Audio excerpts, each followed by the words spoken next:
Major Guevara, in your speech to the General Assembly day before yesterday, you accused the United States of helping Cuba's neighbors prepare new aggression against her. We, in turn, have often accused your government of abetting subversion in other Latin American countries. Do you see any way out of this situation, any way to improve relations? I think with regards to solutions, there are solutions. And I think there is only one. We have said repeatedly to the government of the US that we do not want anything but to forget us, that they do not consider us even for good or evil.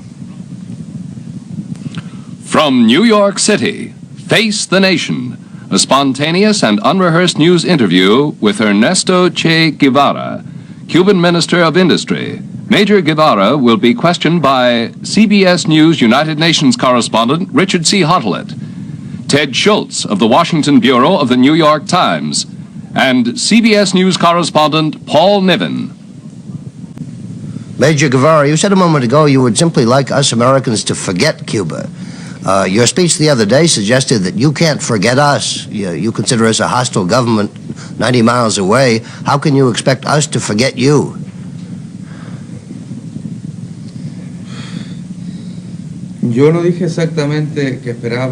I didn't say exactly that I expected to forget us. You asked a solution, and I said what was that solution in the present moment. If it's possible or not, that's another question. Major Guevara, on several opportunities recently, Premier Fidel Castro has suggested in interviews with visiting newspapermen and on other occasions that a new effort be made to normalize relations between Cuba and the United States, particularly in the field of trade and exchanges. As an economist, do you feel yourself that a resumption of relations of this nature would be useful or welcome for Cuba? In other words, would you like to see the relations normalized? Not as an economist, because I have never considered myself an economist, but only an official of the Cuban government, as another Cuban. I think harmonious relations with the US would be very good for us from the economical point of view, more than in any other field, because all our industry has been established by the US, and primary products and repair parts that we have to make with much difficulty or to bring from other areas could come directly. And besides, sugar, which traditionally we had the American market, is also near. Major, if my recollection is right, in 1960, you made several speeches, particularly one in March of 1960, saying that for Cuba to go on selling sugar to the United States was a form of colonialism to which Cuba was subjected. Have you changed your mind about this? Naturally, because those were different conditions. We sold sugar with specific conditions established by American buyers, which in turn dominated the internal market and production in Cuba. Now, if we would sell sugar to the US, it would be the Cuban government the one who would sell it, and it would be a complete profit for our people. Dr. Guevara, Washington has said that there are two political conditions for the establishment of normal relations between the United States and Cuba. One is the abandonment of your military commitment to the Soviet Union. The other is the abandonment of the policy of exporting revolution to Latin America. Do you see any chance of a change in either of these points? Absolutely. We don't put no condition of any kind to the US. We don't want it to change its system. We don't want this racial discrimination to cease in the US. We put no conditions to the establishment of relations, but we neither put conditions to... But my question was whether you would accept these conditions placed by the United States on the resumption of normal relations. We will not accept any conditions from the US. We will not accept conditions imposed by the U.S. to us. But when, in the matter of the missiles, the Russian missiles on Cuba, and the Cuban military relations with the Soviet Union, how can the United States be sure that Cuba is not a strategic threat once again? Would you accept United Nations inspection or inspection by the Organization of American States if you do not permit American on-site inspection of Cuba?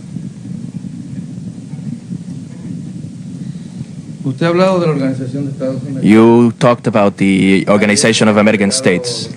Yesterday, the day before yesterday, the Colombian delegate spoke about the orbit of the OAS. It is, in effect, an orbit which gyrates around the U.S. An inspection by such delegates would be an inspection by the U.S. You talk about that the United States don't feel secure. And we ask the U.S., do we ourselves feel secure that we have no missiles against Cuba? Then cannot we reach an harmonious solution? Because the countries are equal in the world. Let's inspect all bases, atomic bases of the U.S. And let's inspect also what we have in Cuba. And if you want, let's liquidate all atomic bases in Cuba and in the U.S., and we are in complete agreement with that. Major Guevara, are you in fact trying to export your revolution? Are you every day shipping arms to other Latin American countries? Are you bringing revolutionaries from other countries to Cuba, training them, sending them home?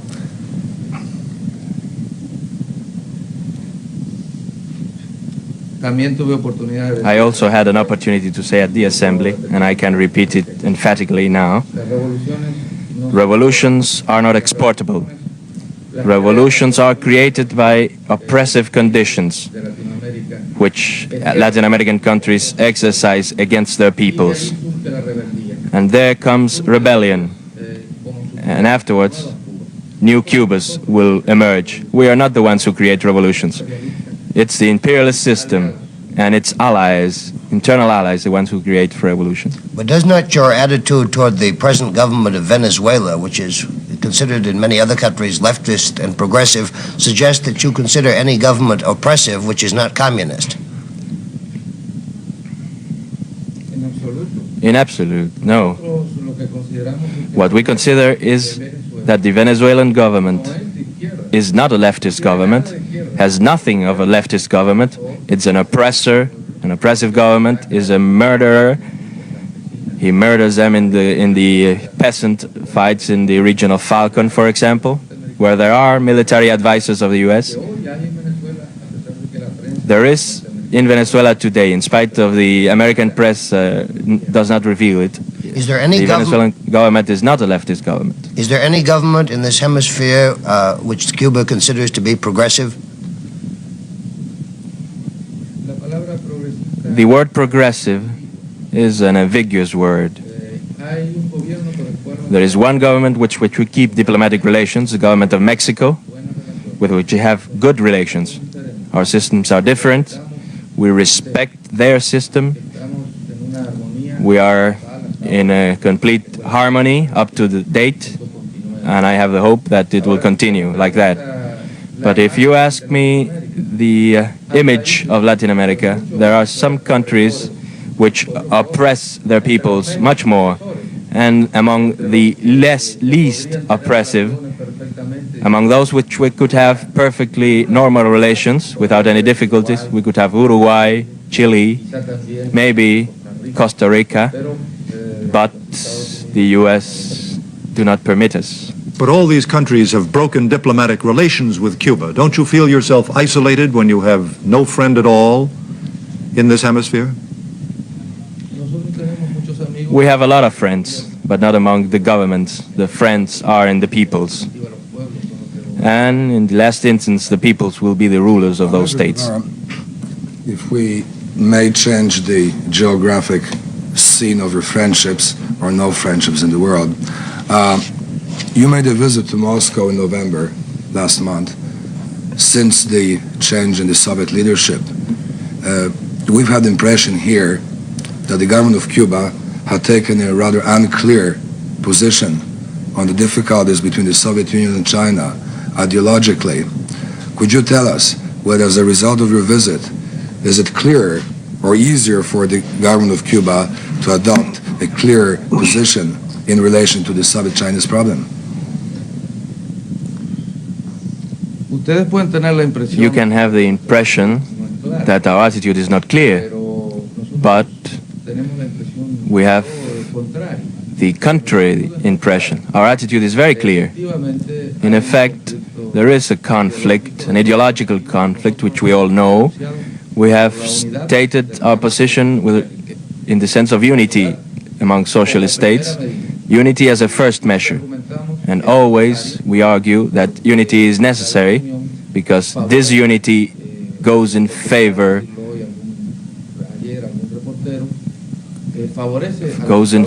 of the US, which are our enemy. And everything that goes in favor of the enemy must be eliminated. That's why we are in favor of unity. We feel that there is a necessity to strengthen this unity, and that it will be strengthened, and then the monolithic bloc of socialist countries will be formed again. Early this year, I believe it was first in March, then again in June, the Soviet government, which then had Premier Khrushchev at its head, issued invitations to a number of communist or Marxist-Leninist parties in the world, including to the Cuban Socialist Party, or rather the Cuban Party of Socialist Revolution, to attend a preparatory meeting in Moscow of communist parties.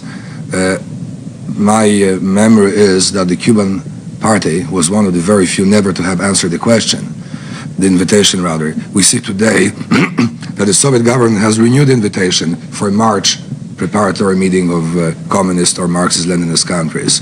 Would your government now accept, or your party would now accept the Soviet invitation?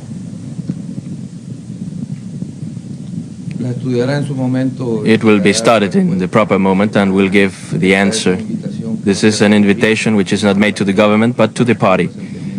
And the party is the one who has to answer. I am here representing the government now. Major Guevara, you are probably the outstanding exponent of guerrilla war in the Western Hemisphere, and you have said that the problems of revolution in Latin America will be settled by bullets rather than by ballots. And in general, your dynamic approach to these things seems to run much closer to the communist line, to the Chinese communist line.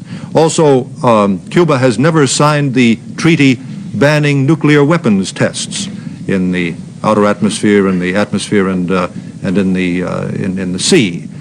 This is also the Chinese communist position. Doesn't that put you really, in terms of your practical behavior and policy, on the Chinese side of the communist fence? Well, there are 3 or 4 questions merged in one. I'll try to answer one by one. In the first place, there is a statement I would like to deny. Or maybe the translation wasn't accurate. I heard you said I am the representative of guerrilla in this hemisphere. I am not the representative of guerrilla in this hemisphere. I would say that the representative would be Fidel Castro, which was the leader of our revolution and who had the most outstanding role in the direction of the revolutionary struggle and directs the strategy of the Cuban government. As regards the 2 other specific questions, we do not have to participate in the controversy because they are very specific problems. The problem of peaceful transition to socialism, we do not discuss it as a theoretical question. But in America, it is very difficult, and it's near the impossible. That is why specifically in America we say that the road to the liberation of peoples, which will be the road of socialism, will go through bullets in almost all countries. And I can make a prophecy with tranquility that we will see it. With regards to the problem of the signing of the new test ban treaty, we welcomed that step as a measure which tended to prevent the aggravation of tensions, but we pointed out very clearly that us, with a military American base in our territory where there could be any sort of weapons, where we have to endure every kind of provocations. We have to endure the flights over our territory. We cannot sign that treaty because it would be a treason to our people. That's independently to the fact that we welcome the treaty in its worldwide terms as beneficial to the world, but only a step. We cannot remain here. We must continue forward if we want to prevent a world war. You have been over the years, I believe, a very articulate and candid critic yourself of that which was occurring with the Cuban economy. I have read your speeches in which you have criticized the errors in policies and errors in judgments.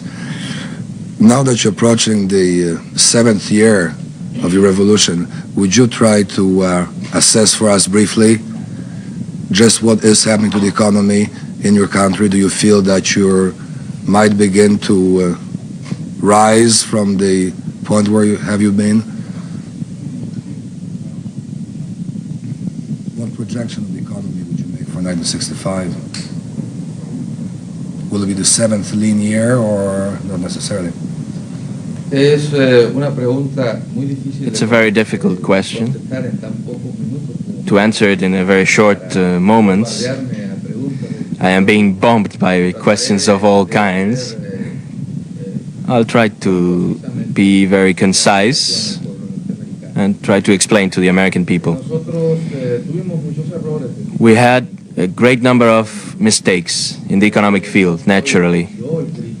I am not the critic. It is Fidel Castro, the one who has criticized repeatedly the mistakes we have made, and he has explained why we have made them. We did not have a previous preparation. We made mistakes in agriculture, we made mistakes in industry. All these mistakes are being settled now. In industry, we are now concentrating our best effort in trying to make plants work at a maximum capacity. We're trying to replace the equipment which is in bad conditions due to lack of spare parts of the U.S. and that we cannot get from the U.S. To extend our industry later on the basis of our primary resources, and to lessen our dependence on external markets and dedicate our efforts in 1965 to the aspect of security and hygiene of work, to make our plants better for the worker, that the worker may feel really a man there. We have taken plants from the capitalist system where the most important thing was to produce, especially in Cuba. I do not imply that in the U.S. plants, industrial plants, are now places of exploitation where man is oppressed. I know that there are a great number of advantages here for the American worker, but those advantages in Cuba had not reached, and conditions are very bad, very unhealthy. We have to dedicate our efforts to better the life, the time passed by the worker in the industrial plant. That will be one of our main efforts during the next year. I would like to go back. Major, we have some more questions about the internal situation in Cuba when we resume in a moment.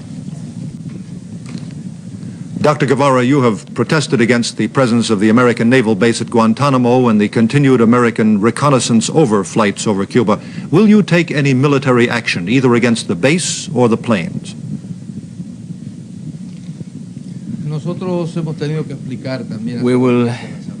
We had to explain at the assembly the other day that we do not boast.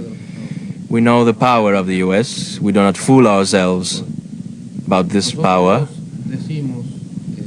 We say that the U.S. government wants us to pay a very high price for this unstable peace we enjoy today. And the price we are in a position to pay comes only to the frontiers of dignity, not beyond. If we had to kneel in order to live in peace, they will have to kill us before. If they do not want to go to that point, we will continue to living in the best way possible, that is, in this not peaceful coexistence that we have today with the U.S. What does that mean in terms of practical diplomacy, Major? What do you propose to do?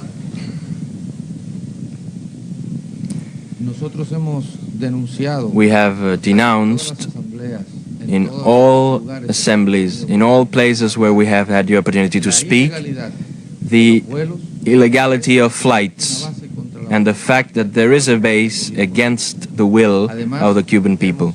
Furthermore, we have denounced the great number of violations, of provocations from that base, according to statistics, little rough statistics, 4 provocations every day. And we have asked the non-aligned countries and the General Assembly of the UN to take measures to prevent things like these. Major Guevara, could we turn very briefly now to some of the internal political problems in Cuba about which we hear in this country in a very indirect way, and we are intrigued by them. We read recently that an outstanding member of the former Communist Party of Cuba, former Senator Ordoqui, had been placed under arrest.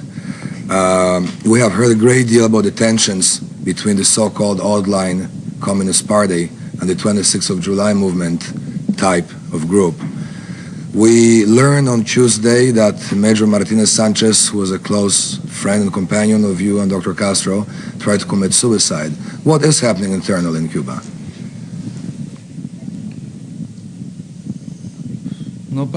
There's nothing happening which we cannot say publicly. The fact of the attempted suicide by Augusto Martinez was explained in a concise and exact form by our government in a communique. There's absolutely nothing else to add. I understand that the American people has a right, especially the press, which is not very friendly to us, to make all suppositions and ideas about this fact, this disgraced fact. There is always the possibility of all sorts of speculations on this, but the fact is as we expressed it. Augusto Martinez Sanchez was separated due to administrative problems, and his reaction was to attempt suicide. We regret it because of him, and we regret it because of the revolution, because it has given foot to these speculations. With regards to the arrest of Mr. Ordoqui, we also stated publicly what we were able to say at that moment, and we have expressed that in the proper opportunity everything will be explained, or Mr. Ordoqui will have a public satisfaction. All our public documents reflect our absolute truth. Major, may I ask you what percentage of the people of Cuba support the revolution? Well, there is a joke which you made with you circulated. I don't know if you want to refer to the joke about the Castro brothers. We have 10 seconds. In 10 seconds, it's very difficult.